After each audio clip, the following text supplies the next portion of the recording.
장 4절에서 7절까지의 말씀 봉독하도록 하겠습니다. 사랑은 오래 참고 사랑은 온유하며 시기하지 아니하며 사랑은 자랑하지 아니하며 교만하지 아니하며 무례히 행하지 아니하며 자기의 유익을 구하지 아니하며 성내지 아니하며 악한 것을 생각하지 아니하며 불의를 기뻐하지 아니하며 진리와 함께 기뻐하고 모든 것을 참으며 모든 것을 믿으며 모든 것을 바라며 모든 것을 견디느니라. 아멘. 우리 옆에 분들과 인사 나누러 가겠습니다. 예수의 이름으로 사랑합니다. 예수의 이름으로 사랑합니다. 한 번 더 인사 나누겠습니다. 사랑만 하겠습니다.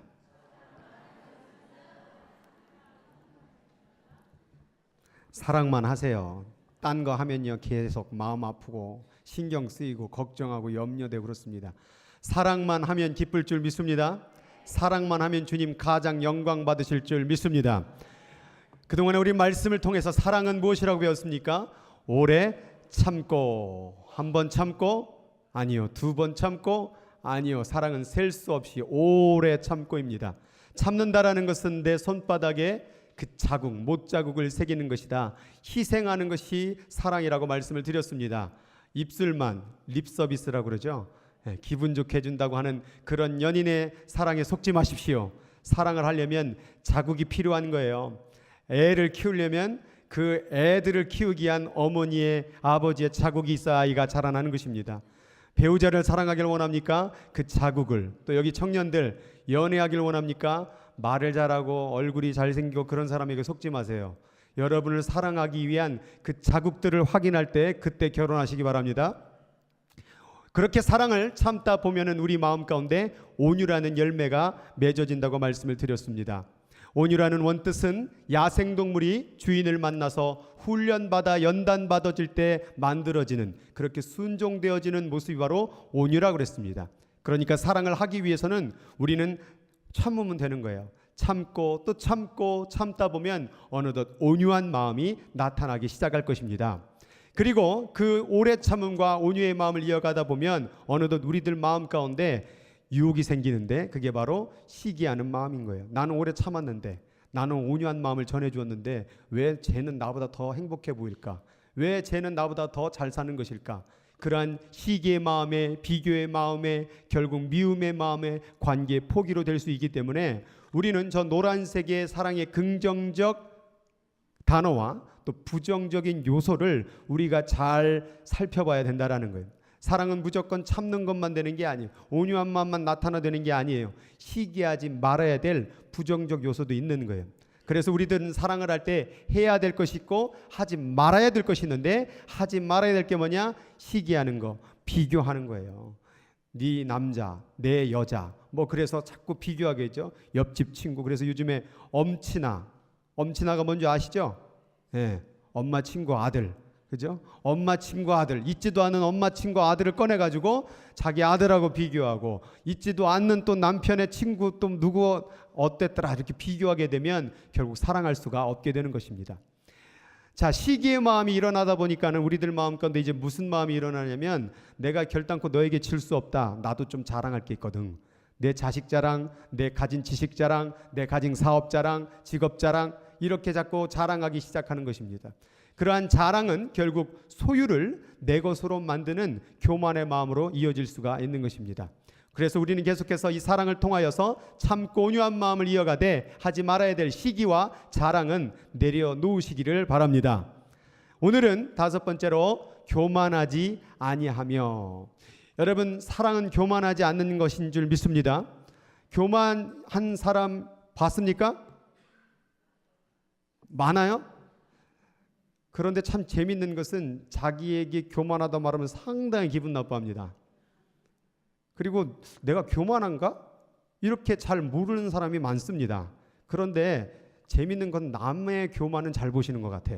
저 사람 교만하다고. 근데 자기는 아닌 것 같다라고 얘기하는 분들이 많이 있는 것 같습니다.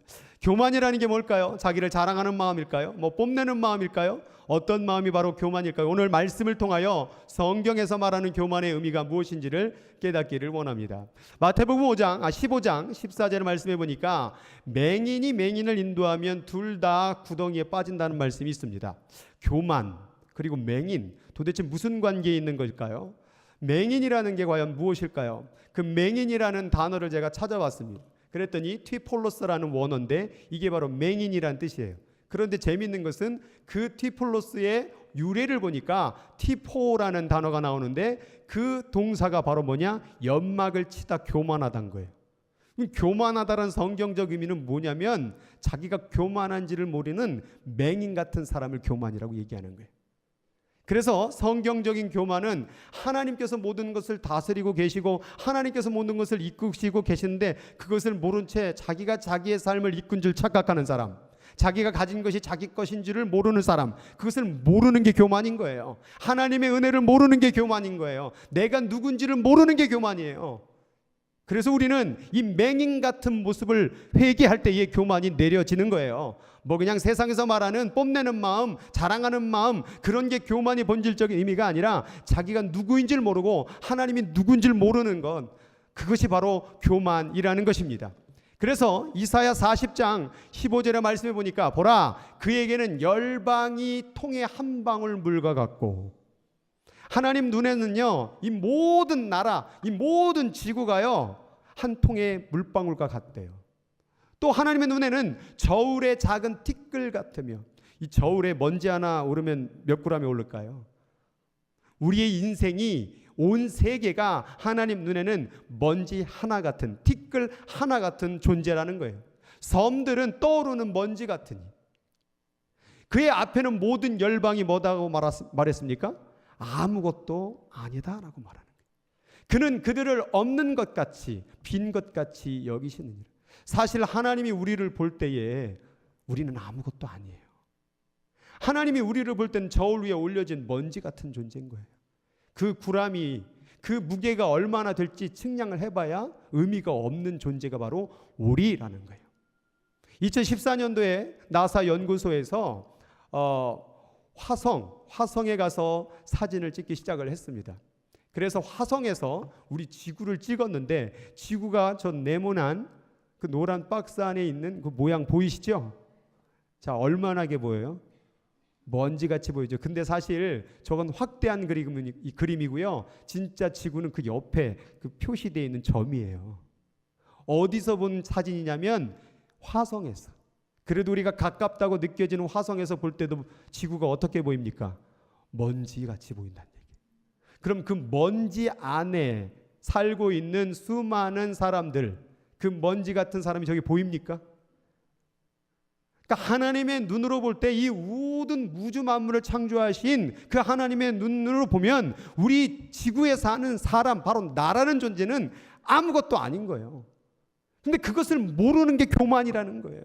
우리가 많이 뭐 돈을 가졌습니다, 직장이 줬습니다, 학벌이, 아니 도대체 먼지 안에 뭐 있다고 자랑하는 게 도대체 뭐냐 이 말이에요. 자기가 누군지를 모르는 거예요. 하나님 앞에 자신의 존재가 뭔지를 모르는 게 교만이에요. 그런 교만이 모르니까 자랑하고 자기가 잘난 줄 알고 자기 멋대로 살아가는 거예요. 그래서 우리가 항상 우리가 많이 가져도 교만하지 말아야 될 것이고, 많이 누린다고 할지라도 그것이 내 것이 아님을 기억해야 되는 거예요. 이런 교만한 사람들에게 나타나는 증거가 있는데, 그 첫 번째가 뭐냐? 교만한 자는 그런 하나님의 말씀을 가까이 하지 않는다는 얘기예요. 그 우주를 만드신 하나님을 가까이 하지 않아요. 이 말씀을 읽으며 하나님이 어떤 분이신지를 적어 놓으신 유일한 책이 바로 성경책이에요. 그런데 이 성경을 안 읽어요. 여러분, 교만은 딴 데서 찾지 마세요. 성경을 읽으세요. 하나님의 말씀을 읽지 않는 것이, 그것이 교만하다는 증거예요. 당신은 하나님을 없이도 살아갈 수 있다라는 그 교만 때문에 이 말씀을 읽지 않는 거예요. 바빠서요? 뭐 피곤해서요? 여러분, 피곤하고 바빠도 세상 돈 준다고 그러면 열심히 뛰어다니면서, 하나님 말씀 읽는 데는 그렇게 핑계가 많아요. 여러분, 세상에서 일할 때에 사장님한테 무슨 핑계 대고 그러면 어떻게 돼요? 그냥 잘려요. 세상 일에는 그렇게 피곤하고 힘들어도 달려가면서 하나님 앞에서 이 말씀 없이 살 수 있을 것 같아요? 여러분, 교만을 딴 데서 찾지 마세요. 하나님의 말씀을 읽고 계십니까? 하나님의 말씀을 단 하루라도 놓치지 않으면서 그 말씀을 가까이 하고냐 이 말이에요. 그것을 놓치게 되면 그것이 바로 내 스스로가 교만하다는 증거예요. 내가 교만한가? 그것을 세상의 관념으로 찾지 말고 내가 말씀을 가까이 하고 있는가를 살펴보라 이 말이에요. 말씀을 읽지 않는다는 것, 말씀을 날마다 읽지 않는 것은 교만입니다. 그 마음을 멀리 하시기 바랍니다. 두 번째는 해석의 문제입니다. 말씀을 주어졌는데 이 해석을 잘못 자기 마음대로 해버리는, 이따도 얘기하겠지만은 여러분, 요즘에 인터넷 예배라는 게 유행하고 있습니다. 하나님, 인터넷 예배를 드리는 이유가 뭐냐면 교회에만 하나님 계셔요? 집에도 있어요. 그런데 그 말은 맞아요. 그런데 집에서 하나님이 계시기 때문에 집에서 예배 드리는 게 아니라 왜 교회 안 온 건 줄 아세요? 피곤해서요.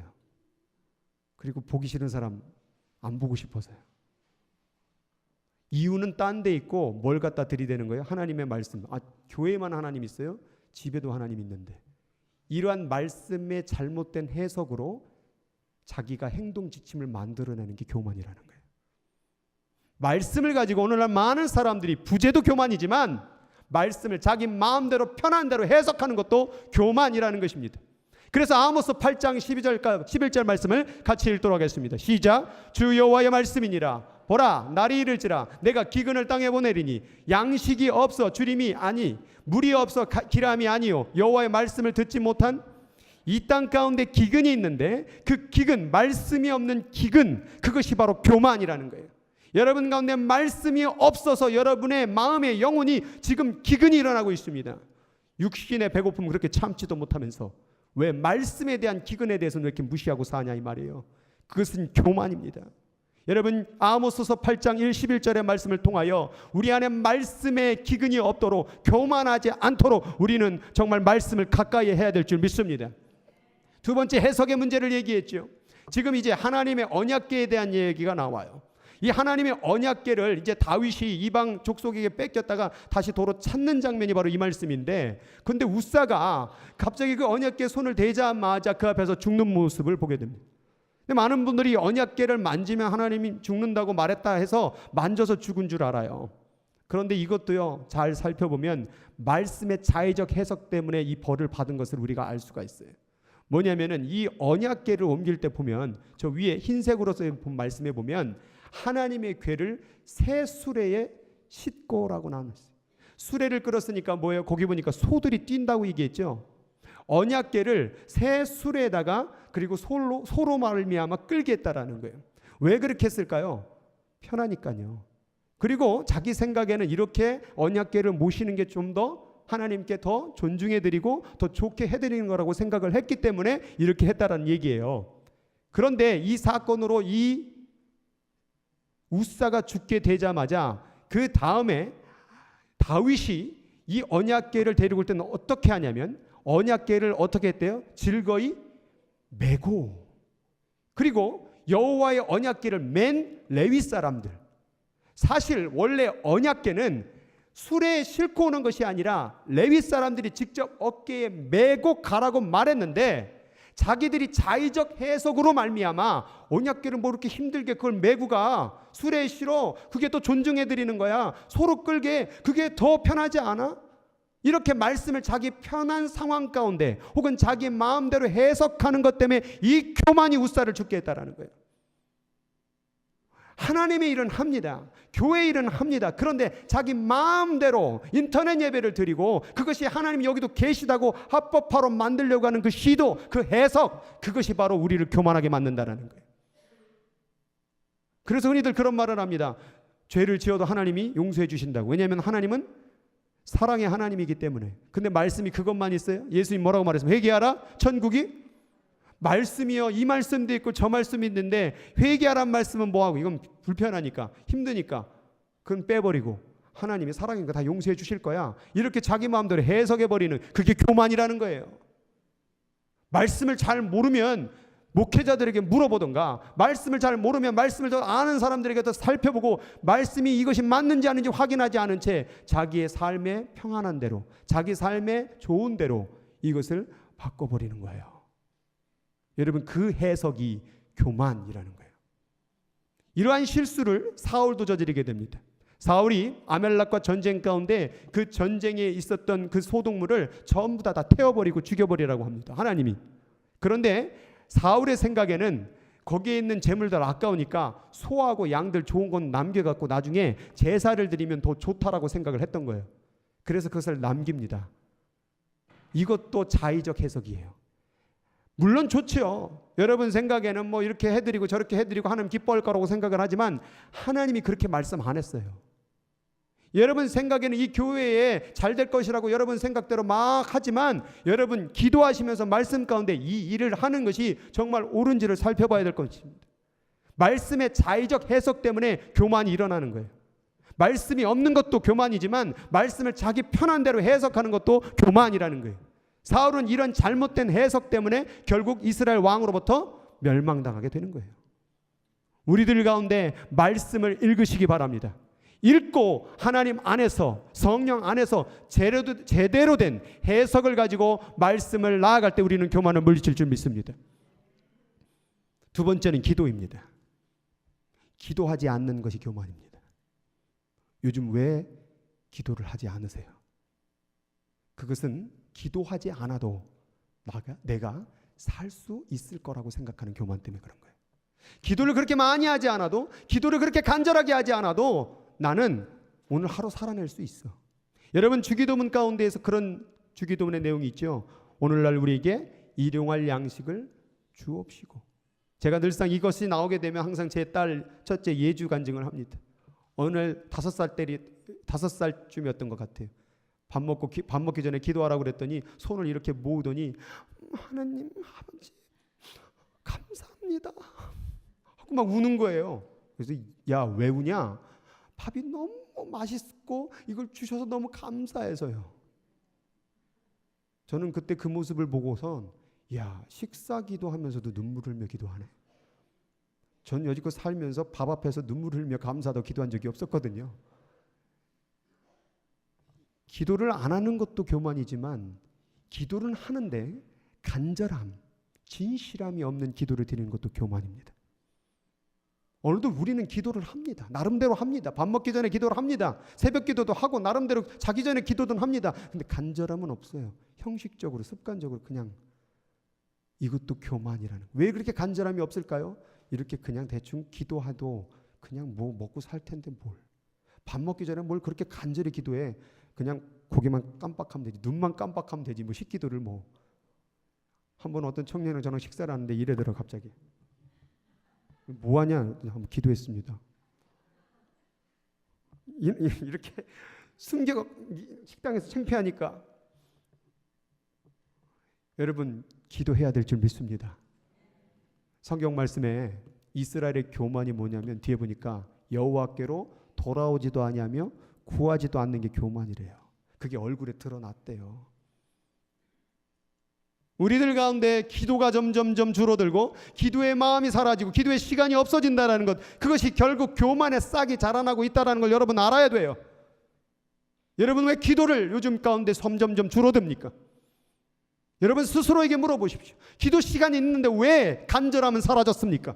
그것이 바로 내가 지금 교만해지고 있다는 거예요. 어려움 당하고 고난 당하고 막 죽을 병 걸리면 그렇게 눈물 뿌리며 기도하지만 내가 살고 먹고 살만하니까 어느덧 그 간절한 기도가 다 사라져 버렸어요. 그렇게 기도하지 않아도 살 것 같거든요. 그렇게 기도하지 않아도 지금 그냥 사는데 큰 지장 없거든요. 그러니까 간절한 기도가 사라지는 거예요. 그게 바로 교만이라는 거예요. 기도하지 않는 이유가 뭡니까? 저기 보니까 누가 능히 나를 땅에서 끌어내리랴? 누가 내가 가진 이 재산에서 나를 끌어내리랴? 누가 가진 내 직장에서 나를 끌어내리랴? 내가 이 가진 쌓은 학벌에서 누가 나를 끌어내리랴? 그렇기 때문에 기도하지 않는다라는 거예요. 기도하지 않는 근본적인 목적, 근본적인 이유는 뭐냐? 내가 먹고 살만하고 내가 내 힘을 믿는다라는 거예요. 기도의 이유가 뭡니까? 내가 할 수 없는 게 기도의 이유거든요. 하나님 나 못하겠어요. 도와주세요. 그게 기도의 핵심이거든요. 근데 그걸 안 한다는 얘기는, 그거 안 하고도 살아간다는 얘기는 내 안에 교만이 있다라는 거예요. 하나님 말씀하면 내가 거기서 너를 끌어내리리라. 내가 없는 그 자리, 내가 없는 그 교만한 자리, 내가 없는 그 기도의 없음의 자리, 내가 너를 거기서 끌어내리리라. 저기 보니까 너의 마음이 교만하여 너를 속였도다. 바위 틈에 거주하여, 바위 틈에 있으니 누가 공격할 수 있겠습니까? 높은 곳에 있는 자여, 권력이 그만큼 높아지니 누가 앞으로부터 끌어낼 수 있겠습니까? 근데 하나님이 끌어내리신다라는 거예요. 우리는 교만하지 말아야 됩니다. 우리는 기도해야 됩니다. 또한 그 기도는 간절한 기도를 드려야 됩니다. 밥 먹기 전에도 이 양식을 주심에 감사하며 간절히 기도해야 될 줄 믿습니다. 아침을 시작할 때, 하루를 마무리할 때, 그리고 매 순간순간마다 이런 직장을 허락해 주심에 감사하고, 또 직장이 없는 자는 또 그 직장 없음에도 간절한 마음을 갖고, 우리는 계속해서 늘 그런 진실한 기도를 하나님 앞에 드려야 될 줄 믿습니다. 잠언서 8장 17절에 나를 사랑하는 자들이 나의 사랑을 입으며 나를 간절히 찾는 자가 나를 만날 것이라. 대충 기도하는 사람, 보이기 위해서 기도하는 사람, 예배 가운데 형식적으로 기도하는 사람, 아니요, 간절히 하나님을 부르는 자에게 하나님은 만나 주십니다.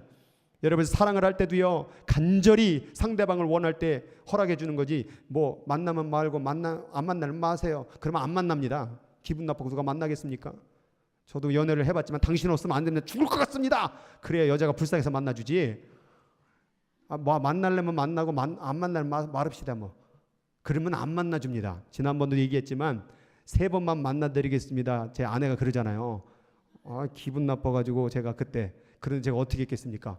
3번이라도 만나주셔서 감사합니다 하는 마음으로 다가갔더니 결혼해 주셨습니다. 할렐루야. 여기 남자들 똑바로 들으세요. 뭐 너 아니면 여자 세상에 깔려, 이런 겸손한 마음으로 여자 만나면 안 됩니다. 겸손한 마음으로, 당신 아니면 나는 죽을 것 같습니다. 항상 이런 자세로 나가야 돼요. 하나님도 마찬가지예요. 하나님 부를 때 뭐 당신 아니어도 기도 안 해도 뭐 그냥 제가 살 수 있거든, 이런 마음 하나님 없이는 안 돼요. 나 하나님이 도와주지 않으면 죽을 것 같아요. 이거 직장 가진 거예요, 가진 재산이, 이거 아무런 의미가 없어요. 하나님 없으면요. 이런 자세로 기도하라는 얘기예요.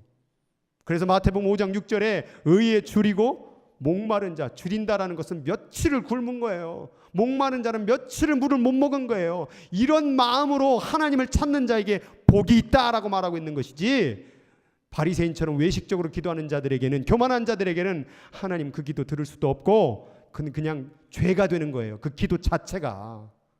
기도하고도 죄로 여긴다면 이 얼마나 억울합니까? 3번째 교만은 어디서 찾을 수 있냐? 헌신에서 찾을 수 있어요.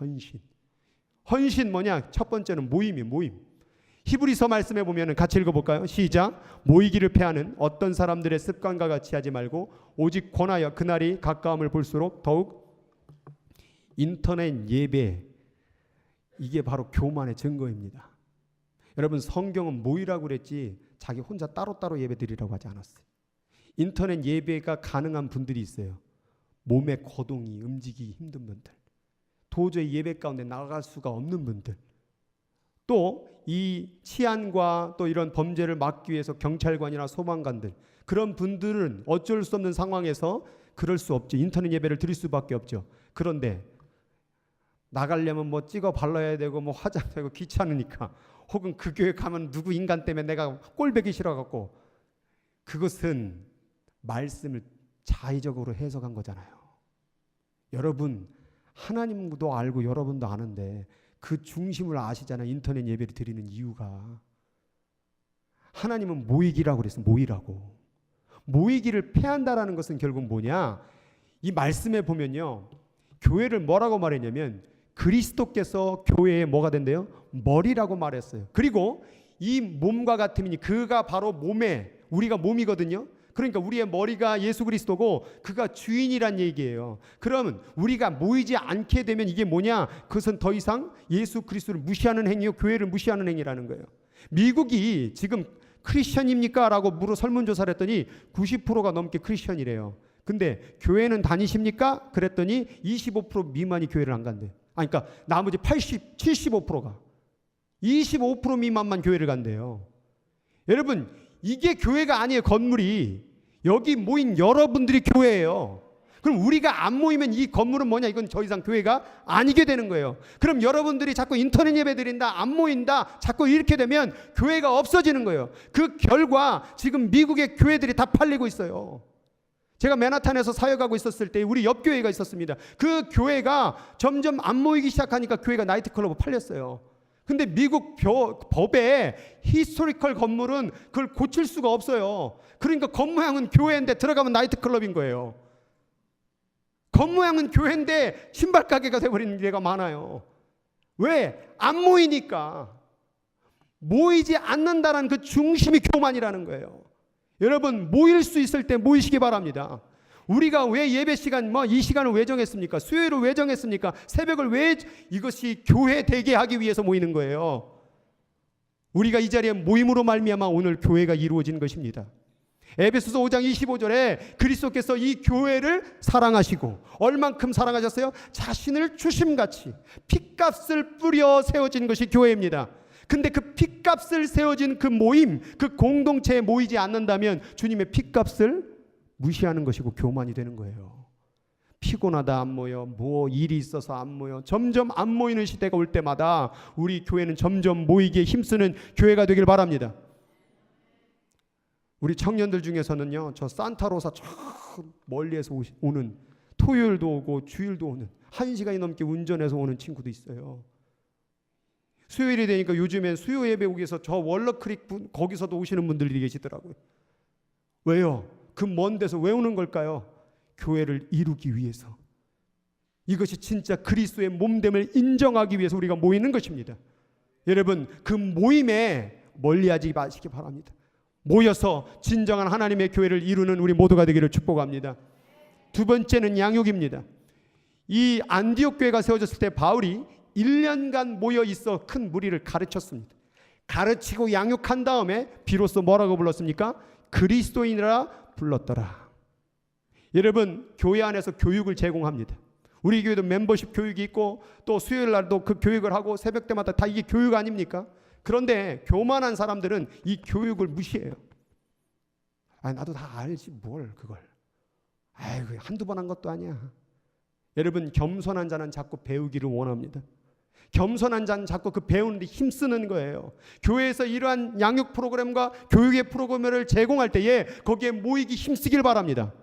또 이 말을 하면 또 목사님이 멤버십 만드는 사람은 다 교만한 사람이라고 해서 이렇게 하라는 게 아니라 내가 배우기를 싫어하고 양육받기를 싫어하면 내 안에 교만한 싹이 일어날 수 있겠구나라고 경고하는 거고 체크업하라는 거예요. 여러분, 교만한 사람은 배우기를 싫어합니다. 저도 이 말씀을 하면서 늘 배웁니다. 저도 다른 목사님 설교를 보고 늘 배웁니다. 여러분, 배워야 됩니다. 우리는 하나님의 말씀을 배워야 됩니다.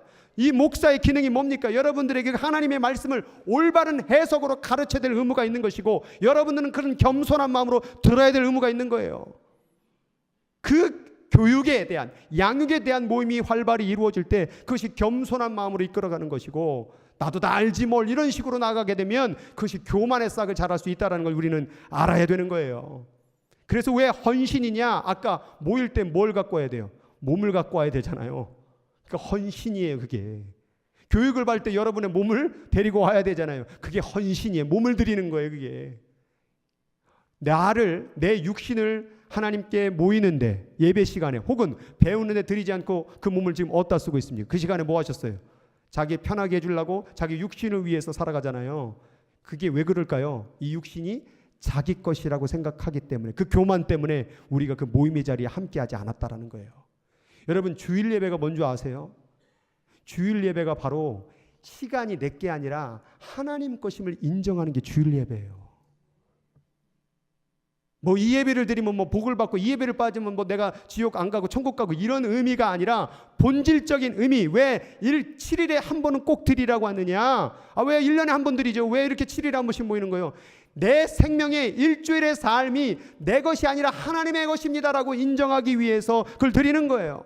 이따도 나오겠지만 11조를 왜 드린 줄 아세요? 이 수익이 내 것이 아니라 하나님 것인데 그 일부를 드림으로 말미암아 이 모든 것이 하나님 것임을 인정하기 위해서 드리는 거예요.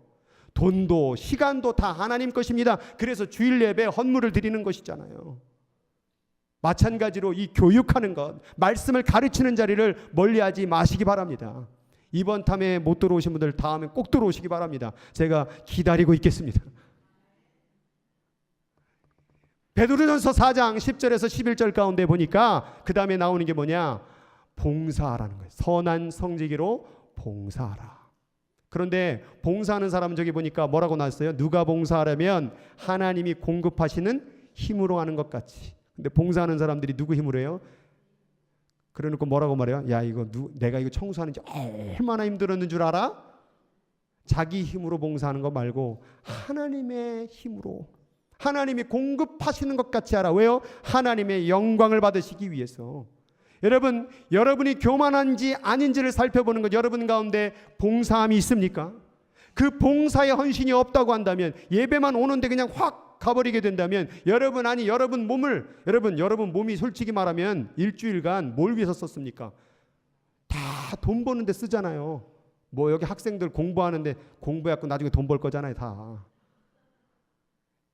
일주일 내내 돈 벌기 위해서 쓰는 이 몸뚱아리를 제발 좀 돈 받지 말고 오직 하나님의 영광을 위해서 일 좀 해봐라. 너의 몸을 써봐라. 그게 봉사예요. 뭐 자기를 드러내고 뭐 자기가 뭐 이런 봉사를 많이 하니까 알아주기 위해서 하는 것이 아니라, 하나님, 늘 돈만 혹은 늘 먹기 위해만 사는 이 몸뚱아리를 하나님의 영광을 위해서 쓸 수 있도록 도와주세요. 그런 마음으로 봉사하는 게 봉사, 그게 헌신이에요. 그래서 우리가 봉사하는 거예요. 교만하지 않기 위해서, 이 몸이 내 것이 아님을 인정하기 위해서. 그래서 우리가 봉사를 하는 겁니다. 지난주에 부서를 이제 써내라고 했는데, 주여, 잘 모르셨는지 아셨는지 모르겠는데 어떻게 한 명이 들어옵니까? 물론 재직자들은 이미 많이 써냈습니다. 근데 지난주에 한 명이 들어왔어요. 부서. 교만의 싹이 자라나고 있는 건 아닐까요? 돈 준다 그러면 제깍 달려가잖아요. 내일 새벽 4시에 시청에서 10,000불씩 나눠준다고 합니다. 거짓말이고요. 진짜면 가겠지요? 가겠지요? 내일 아침 새벽 기도가 있습니다. 그럼 어떡할까요? 안 나가잖아요. 이 몸뚱어리가 내 것이 온나이다. 우리가 그렇게 헌신에 부족한 사람들이 되는 거예요. 헌신이 부족한 게 점점점 우리를 어디로 이끌어가느냐? 교만의 자리로 이끌어가는 거예요. 오늘 나가실 때 부서를 보시고 내가 이 교회를 위해서 무엇을 봉사할까를 고민하는 우리 모두가 되었으면 좋겠습니다. 네 번째로 교만한 증거는 나눔이 없습니다. 나눔이라는 것은 뭐냐? 먼저 이 성경 구절을 우리가 알아야 돼요. 전도서 5장 9절 같이 읽어볼까요? 땅의 소산물은 모든 사람을 위하여 있나니 왕도 밭의 소산을 받느니라. 자, 보세요. 땅의 소산물이 모든 사람에게 주어지고 왕도 소산물을 받는데요. 그 얘기는 뭐냐면 이 소산물이 누구로부터 왔다는 얘기예요. 하나님이 모든 사람에게, 심지어 왕에게도 주셨다는 얘기예요. 나눔이라는 것은 뭐냐면 내가 가진 모든 소산물이 하늘로부터 왔음을 인정하고 그것이 내 것이 아님을 인정하고 세상 가운데 나눠주는 걸 얘기하고 있는 거예요. 나눠주는 근본 목적은 내 것을 나눠주는 게 아니라 하나님의 것을 세상 가운데 나눠주는 주인의식을 내려놓는 게 바로 나눔이라는 거예요. 왜 안 나눠주느냐? 그것이 자기 것인 줄 착각하는 교만 때문에, 그 맹인됨 때문에 우리는 나눠주지 못하고 있는 거예요. 내 돈이잖아요. 왜 내 돈을 내가 왜 나눠줘? 그 교만이 우리가 지금 안 나눠주고 있는 거예요. 그래서 하나님께서는 11조라는 기능적인 수단을 가지고 나눠줘야 됨을 계속 얘기하고 있어요. 신명기 14장 22절에 너는 마땅히 매년 토지 소산의 11조를 드릴 것이며, 우리가 11조를 드리는 이유가 뭐냐? 하나님의 것이라는 거예요. 하나님의 것. 그러나 우리가 이 땅을 살아야 되니까 10분의 9는 너를 위해서 쓰고 10분의 1을 드림으로 말미암아 하나님의 것임을 인정하라, 그 말이에요.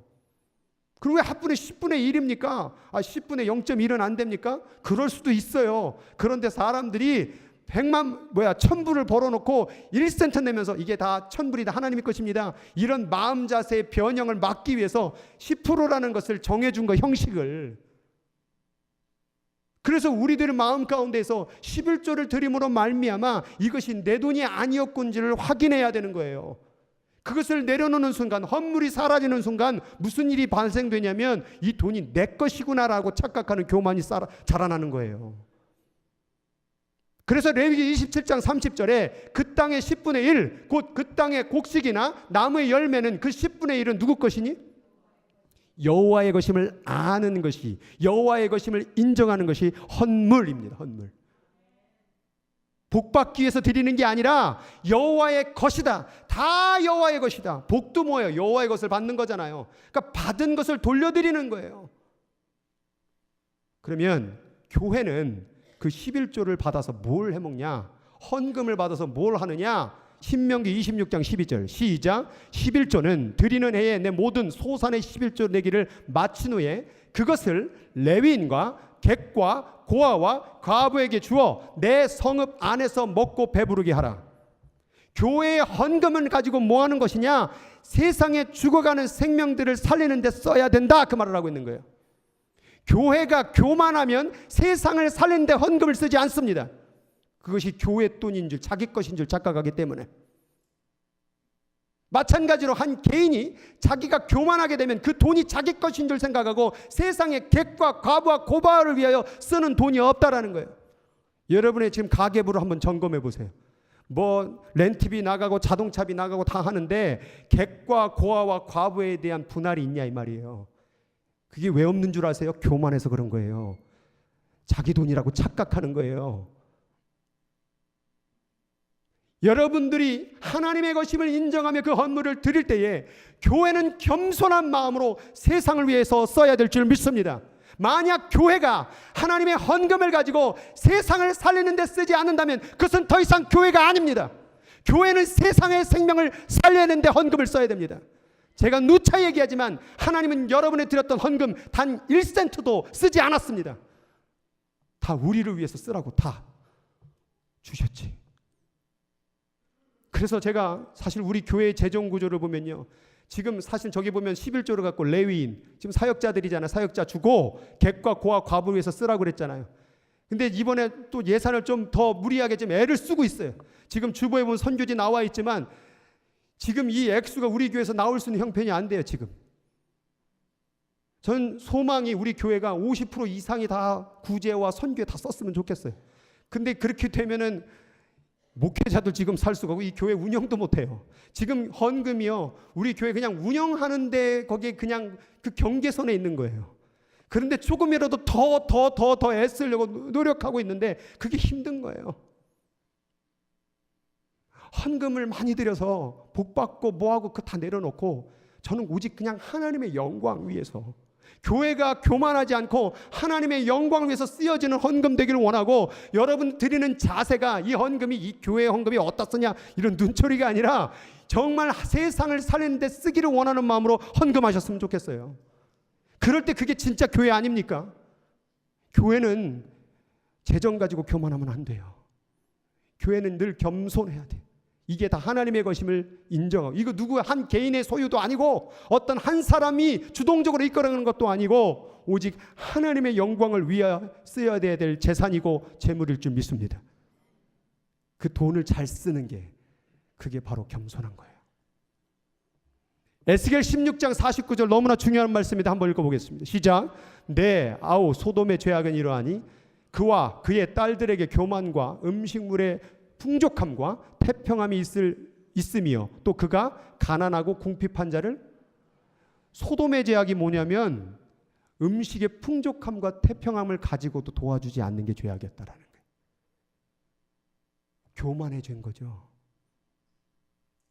우리가 하나님 앞에 교만한지 아닌지를 알려면 우리가 지금 먹고 살만하면 가난한 자, 궁핍한 자를 돕지 아니한다면 이게 죄라는 거예요. 바리새인들이요, 여러분 예수님한테 책망받았잖아요. 그게 많은 사람들이 뭐 외식적인 기도했다, 그게 왜 외식적인 기도가 된 줄 아세요? 바리새인들이 가난한 과부와 고아를 돌보지 않았어요.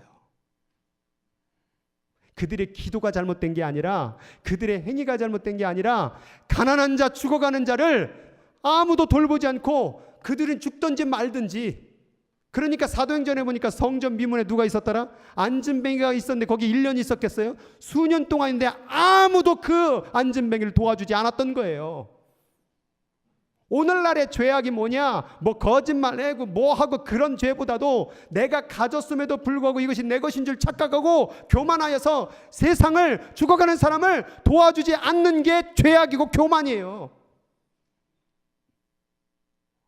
조금 가지면, 조금 누리면, 조금 태평해지면 그것이 내 것인 줄 착각하는 그 마음, 그 교만이 내려놓을 때 사랑이 시작되는 거예요.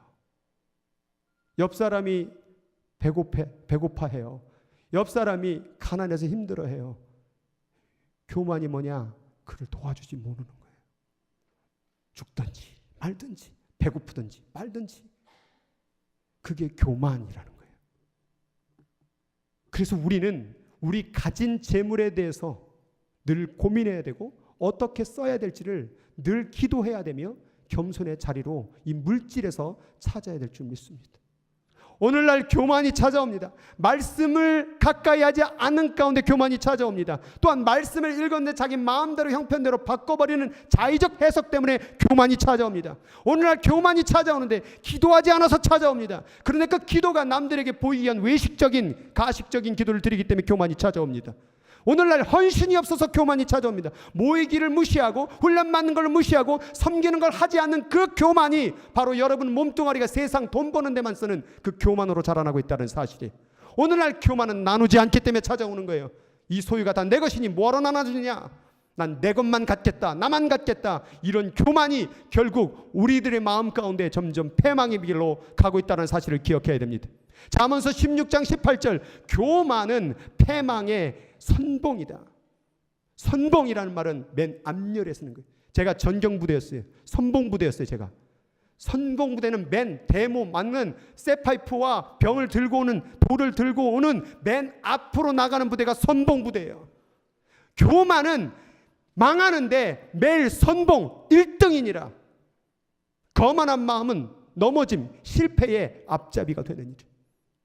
눈이 높은 것과 마음이 교만한 것과 악한 것이 뭐한 것은 형통한 것은 다 죄니라. 마음이 교만해요. 근데 잘 돼요. 잘 먹고 잘 사는 것 같아요. 재산도 좀 있고 집도 있고 뭐도 있고. 그런데 그게 형통하게 된 게 마음이 교만한 상태에서 잘 되는 게 복받았던 게 죄래요. 나누지 못하니까. 그 다음 말씀에 내 마음이 교만한데 하나님 여호와를 잊어버릴까. 결국 내 돈, 내 직장, 내 삶, 내 거, 내가 왕이야, 내가 주인이야, 내 마음대로 쓸 거야, 내 시간 내 마음대로 쓸 거야. 뭐하러 봉사해? 돈 버는 데 쓰지 내 몸이 아까워. 내 돈인데 왜 그에게 나눠줘? 이런 교만이 결국 여러분 마음 가운데 하나님이 머무를 자리가 없게 만드는 거예요. 하나님이 없는 게 뭡니까? 그게 죄지요. 망하는 거죠. 왜 여러분 하나님이 떠나십니까? 교만하니까. 나 자신을 가리켜 내가 하나님이라고 얘기하니까. 말은 그렇게 안 하지만 물질이나 시간이나 인생이나 다 나를 위해서 돌아가잖아요. 날 위해 쓰고 날 위해 아끼고 날 위해서 돌아가는 이 모든 게 내가 하나님이 되고자 하는 시도라는 거예요. 그 교만이 깨트려지지 않으면 하나님은 축복해 줄 수도 없는 거고 다 끌어내리겠다 이 말이에요. 성경 말씀 가운데 예레미야 13장 15절에 이렇게 말합니다. 너희는 들을지어다. 귀를 기울일지다. 이게 뭐냐? 너희들 똑바로 들어. 제발 똑바로 들어. 뭐냐? 교만하지 말지어다. 제발 내가 너에게 말할 테니 똑바로 들어라. 교만하지 마. 너희는 저울 위에 올려진 티끌 같은 존재야. 너에게 준 것이 네 것인 줄 알아? 다 나로 말미암아 온 것이다. 여호와께서는 높이 계셔도 저 멀리 계신 것 같아도 낮은 자를 굴펴 살피시며 멀리서도 교만한 자를 다 아십니다. 말씀을 읽지 않는 여러분을 잘 아십니다. 말씀을 자기 마음대로 편의대로 바꿔버린 여러분을 잘 아십니다. 기도하지 않는 여러분을 잘 알고 계십니다. 기도를 외식적으로 하는 형식적으로 하는 여러분을 잘 아십니다. 헌신하지 않는 여러분의 교만을 잘 알고 계십니다. 나누지 않는 그 모습, 자기 것만 챙기는 그 모습 하나님 다 알고 계십니다. 이 교만이 사랑을 막고 신앙을 막고 교회를 무너뜨리는 근본적 원인인 거예요. 성경 가운데 가장 무서운 죄악을 저에게 얘기해 달라고 한다면 저는 교만을 얘기합니다. 저도 그렇고 여러분도 그렇고 교만하지 말아야 됩니다. 귀를 들어서 내가 교만한지, 말씀을 통하여, 기도를 통하여, 헌신을 통하여, 나눔을 통하여, 이 네 가지의 캐터고리를 통하여 내가 늘 교만한지를 점검하시고 하나님이 내 안에 머무를 수 있도록 겸손히 하나님의 영광만을 구하는 우리 모두가 되기를 주의 이름으로 축복을 드립니다. 기도하도록 하겠습니다. 오늘 이 시간 같이 기도할 때 한번 점검하기를 원합니다. 하나님, 나는 교만합니까? 그 질문을 던졌을 때 네 가지의 생각을 하기를 원합니다. 하나님, 나는 말씀을 가까이 하고 있습니까? 말씀을 내 맘대로 해석하고 있지는 않습니까? 하나님, 나는 기도하는 삶을 삽니까? 세상 돈 버는데, 내 일하는데, 내 꿈 이루는 데는 그렇게 많은 시간을 쓰건만 기도의 시간이 줄어듭니다. 어느덧 기도는 하는데 간절함이 없어집니다. 하나님, 헌신이 없어요. 세상을 향해서, 내 몸을 위해서, 교회를 위해서 헌신함이 없어요. 나눔이 없어요. 내 돈, 내 경험, 내 그 재능 다 나를 위해서만 써요. 이 교만이 무너지지 않으면 하나님과 함께 신앙생활을 시작할 수가 없는 거예요. 오늘 회개하기를 원합니다. 이 네 가지를 통하여 진정한 겸손의 삶을 살기를 원하는 마음으로, 사랑의 삶을 살기를 원함으로 합심으로 같이 기도하도록 하겠습니다. 하나님,